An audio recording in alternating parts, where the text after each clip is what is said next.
হরে কৃষ্ণ, জয় জগন্নাথ। আজকে আমি এঁচোড়ের কোপ্তার রেসিপিটা তোমাদের সাথে শেয়ার করলাম।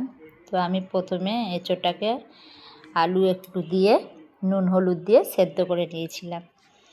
তারপরে কড়াতে তেল দিয়েছি, একটু আদা বাটা দিয়েছি, একটু জিরে গুঁড়ো, একটু লঙ্কা গুঁড়ো দিয়ে, যেহেতু আমি আগে হলুদটা দিয়েছিলাম ওই জন্য বেশি এখন হলুদটা দিলাম না, দিয়ে আমি ভালো করে ওটা কষে নিয়ে আর এই ম্যাশ করা এঁচোড়টাকে আমি দিয়ে দেবো। দিয়ে আমি খুব ভালো করে এটা নেড়ে নেব। নেড়ে নিলে ভালো আদার গন্ধটা ছাড়বে না।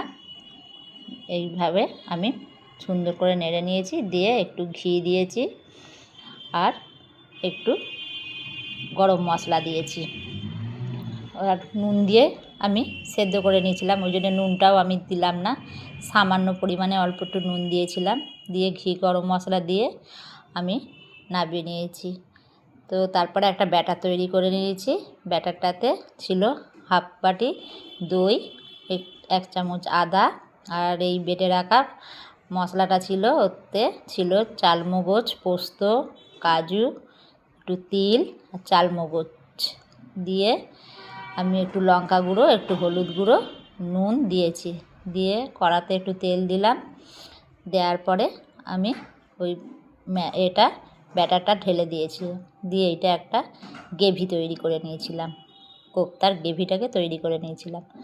এদিকে একটু ঠান্ডা হয়ে গেছে, ঠান্ডা হয়ে যেতে একটুখানি দেখছিলাম হাতে লাগছিল বলে একটু আমি কর্নফ্লাওয়ার দিয়েছিলাম। কর্নফ্লাওয়ার দিয়ে আমি গোল গোল করে নিলাম, যেভাবে গড়ে কোপ্তাটা সেইভাবে গড়ে আমি কড়াতে দিয়ে দিয়েছি। দিয়ে ফুটন্ত তেলেতেই ছাড়লাম, বেশি কমানো নেই, জোর আঁচেতেই আছে, যেহেতু আমার এটা কষা ছিল। দিয়ে ভালো করে ভেজে আমি তুলে নিলাম। তুলে আমি যে ব্যাটারটা এটা করে রেখেছিলাম গ্রেভিটা, ওই গ্রেভিতে আমি দিয়ে দিয়েছি।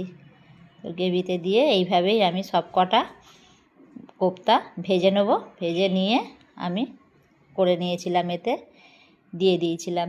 দিয়ে ভালো করে নেড়ে চেড়ে একটু ঘি আর একটু গরম মশলা দিয়ে আমি ভগবানকে সার্ভ করব। এবার ভগবানকে দেবো। তো হরে কৃষ্ণ, জয় জগন্নাথ।